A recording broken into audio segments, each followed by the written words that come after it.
गरीब घर की बेटी भाग 4।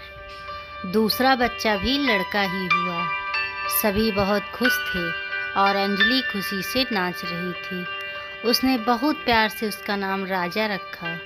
कुछ ही दिनों बाद से मम्मी फिर से काम पर जाने लगी।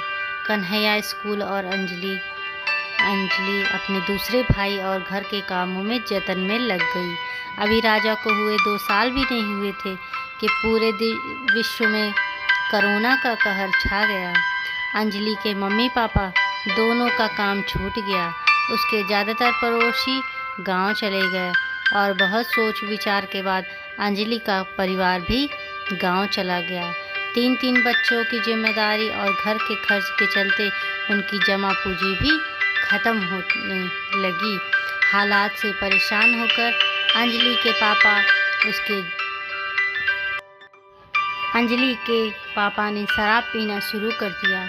अब तो हालत बद से भी बदतर होने लगी। कोरोना से थोड़ी राहत मिली तो सब पुनः काम की तलाश में शहर वापस आने लगे। अंजलि और उसका परिवार भी लौट आया, पर जब समय खराब चल रहा था तो अपना साया भी साथ छोड़ने लगता है। मकान मालिक ने कहा, तुम कमरे में तब तक रहोगे जब अभी के किराया देने के साथ ही पिछला किराया भी दोगे। अंजलि के पापा बोले कि पिछले 1 साल से तो हम गांव में रह रहे थे, फिर किराया किस बात का।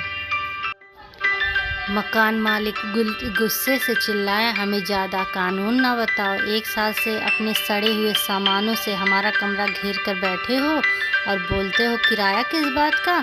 अगर नहीं दोगे तो तुम्हारा सारा सामान बेचकर पैसा वसूल लूँगा।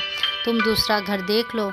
यह सुनकर अंजलि के पापा मम्मी बहुत गिड़गिड़ाने लगे कि घर खोल दो, हम धीरे धीरे सारा पैसा चुका देंगे। मकान मालिक ने कहा, ज़्यादा किराया पहले महीने से ही देना होगा। दोनों ने हामी भर दी। अभी घर खुले महीने भर भी नहीं हुआ था कि उसको माँ को पता चला कि वह फिर से गर्भवती है। जब यह बात अंजलि के पापा को पता चली तो वह बोले, हम लोग इस बच्चे की जिम्मेदारी नहीं उठा पाएंगे, इसे हटा दें। पर खाने के अभाव के कारण शरीर कमज़ोर था, इसलिए कोई भी बच्चा हटाने को तैयार नहीं हुआ।